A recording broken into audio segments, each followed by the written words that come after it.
Bonjour à tous, j'espère que vous allez bien.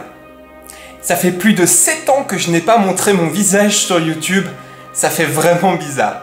Mais enfin voilà, j'ai décidé de reprendre YouTube sérieusement, et donc ce n'est pas la dernière fois que vous allez voir mon visage sur YouTube. Aujourd'hui nous allons parler d'AliExpress. Est-ce que vous connaissez cette plateforme de vente chinoise où les prix dépassent l'entendement ? Que faire lorsque vous achetez un produit sur AliExpress et qui n'est par exemple pas conforme à la description? Je vais vous raconter ma petite histoire. En ce moment, je suis en train de faire une petite chasse rétro gaming.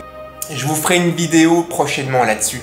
Et sur AliExpress, vous pouvez trouver des jeux Game Boy Advance et Nintendo 64 vraiment pas très chers. En tout cas, qui défient la concurrence que vous pouvez trouver par ici par exemple. Mais attention. Et donc, je me suis laissé tenter par cette cassette, donc Super Smash Bros. Je ne sais pas si vous connaissez un petit peu ce jeu. Donc voilà, j'ai acheté cette cassette et malheureusement, il y a un petit problème. Sur l'annonce, il était clairement marqué que c'était une version européenne et donc pâle.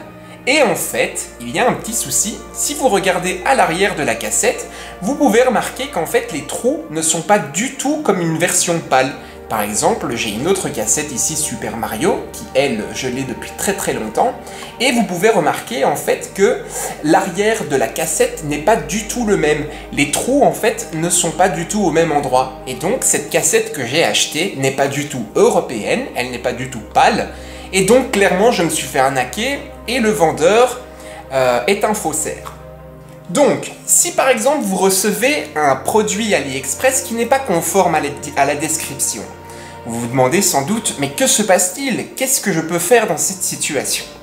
Alors AliExpress est plutôt bien fait, puisque lorsque vous avez un petit problème avec votre commande, par exemple si vous ne l'avez pas reçue ou qu'elle n'est pas conforme à la description, vous pouvez faire une demande de remboursement. Alors AliExpress va vous proposer soit un remboursement partiel, qui est la moitié de la somme que vous avez investi. Donc dans mon cas, moi j'ai payé cette cassette 15 € avec les frais de port.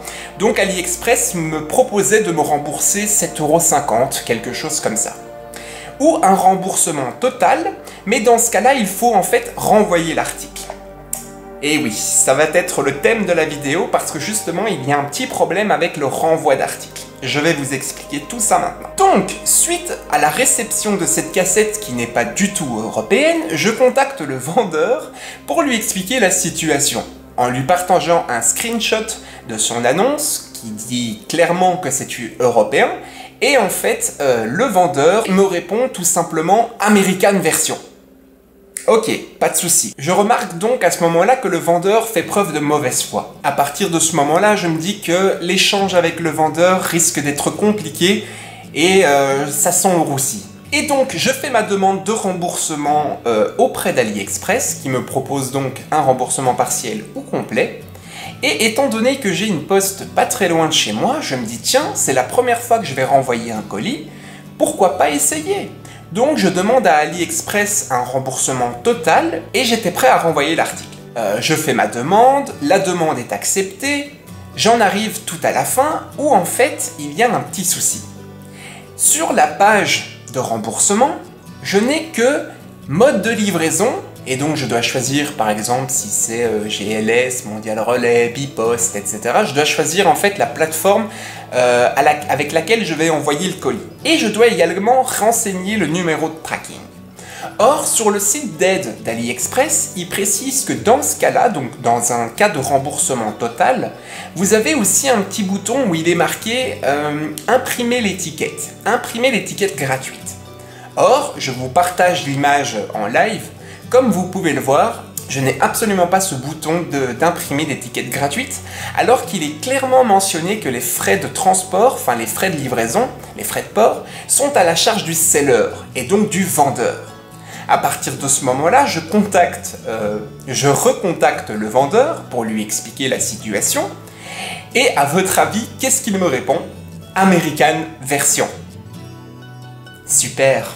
En plus, j'ai eu l'impression d'avoir affaire à un bot, et un peu un bot et à la fois un troll en même temps. Donc ce n'est pas grave, je me dis que je n'aurai pas du tout d'aide de la part du vendeur. Donc en plus qu'il fait des annonces mensongères, donc c'était clairement voué à l'échec, qui ne tente rien à rien. Donc j'ai contacté AliExpress par mail. J'ai cherché un moyen de pouvoir les contacter et j'ai vu sur internet que le Parisien partageait 2 adresses mail. Donc je me suis dit, je vais tenter d'entrer en contact avec AliExpress. Je leur envoie un premier mail avec des captures d'écran de l'annonce, etc. en leur expliquant la situation, et le Parisien précise bien de taper son mail en anglais, c'est ce que j'ai fait. Et sur les 2 adresses mail que j'ai envoyé mon message, il y a une adresse qui a rejeté mon mail et l'autre adresse ne m'a jamais répondu. On est 2 semaines après, je n'ai toujours pas eu de réponse. Et donc voilà, comme je n'ai pas eu de réponse de la part d'AliExpress, je me dis, tiens, comme j'ai cette poste qui est près de chez moi, je vais aller me renseigner, voir s'il est possible d'envoyer un colis et de payer les frais de livraison à la réception. Eh bien non. Je ne sais pas comment ça se passe pour vous en France, mais en tout cas ici en Belgique, et si vous utilisez Bipost, la réponse est non. Vous ne pourrez pas renvoyer un colis avec un paiement de frais de port à la réception. Vous devrez payer de votre poche les frais d'envoi. Et je me suis renseigné sur internet et donc j'ai vu que les prix étaient vraiment excessifs. Par exemple, pour envoyer un colis en Chine qui est inférieur à 5 kg, c'était une histoire de 50 €. Alors ayant investi 15 € pour cette cassette, je me suis dit ça valait clairement pas la peine. Je ne vais pas payer 50 € pour me faire rembourser 15 €, c'est complètement aberrant.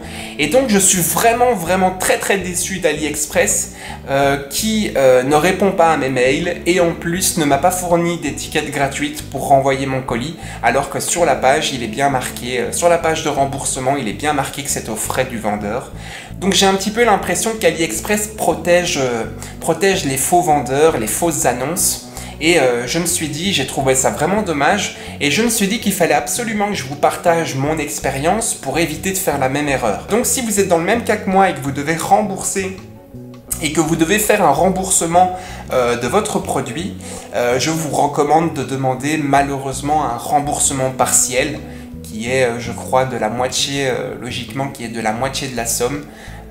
Voilà, c'est déjà ça que vous pouvez récupérer. Mais j'ai trouvé quand même malhonnête cette manière de faire, de vous dire sur le site d'aide qu'en fait vous pouvez renvoyer le colis, etc. On vous donne plein d'espoir que vous pouvez récupérer la totalité de votre argent. Et en fait non, vous ne pouvez récupérer que la moitié de votre argent.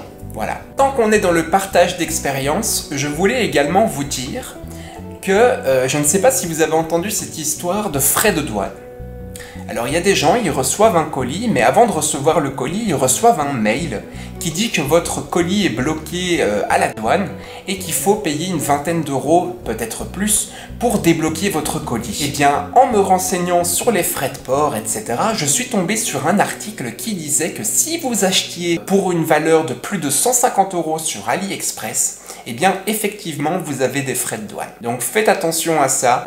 Une personne avertie en vaut 2. En tout cas, maintenant, vous êtes informés. N'hésitez pas à partager votre expérience dans les commentaires. Je vous remercie d'avoir regardé la vidéo jusqu'au bout. Je vous souhaite une excellente journée ou soirée selon votre moment de visionnage.